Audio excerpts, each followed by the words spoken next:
ఈ శ్లోకంలో నిష్కామ కర్మ అంటే ఏమిటో శ్రీకృష్ణుడు అర్జునుడికి వివరించాడు. ఒత్తిడి లేని విజయవంతమైన జీవితానికి ఈ శ్లోకం ఒక అద్భుతమైన మార్గదర్శి. కర్మణ్యేవాధికారస్తే మా ఫలేషు కదాచన మా కర్మఫలహేతుర్భూర్మా తే సంజ్ఞోస్త్వకర్మణి. నీకు కేవలం పనిచేసే అధికారం మాత్రమే ఉంది, కాని దాని ఫలితం మీద ఎప్పుడూ అధికారం లేదు. నీవు ఫలితాన్ని ఆశించి పనిచేయవద్దు. అలా అని పనిచేయకుండా సోమరిగా ఉండటం మీద కూడా నీకు ఆసక్తి ఉండకూడదు. ఈ శ్లోకంలో కృష్ణుడు 4 ప్రధాన విషయాలను వివరించాడు. నీ కర్తవ్యాన్ని నీవు శ్రద్ధగా నిర్వహించు.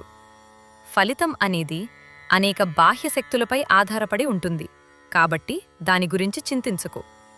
నాకిది వస్తుంది అనే స్వార్థంతో కాకుండా అది నీ బాధ్యత అని పనిచేయి. ఫలితం మన చేతిలో లేదని తెలిసి పనిని వదిలేయకూడదు. విజయానికి మూలం సమత్వ బుద్ధి అంటే ఏమిటో రేపటి శ్లోకంలో తెలుసుకుందాం. ఈ కంటెంట్ మీకు నచ్చినట్లయితే లైక్ చేయండి, షేర్ చేయండి, సబ్స్క్రైబ్ చేయండి. ధన్యవాదాలు.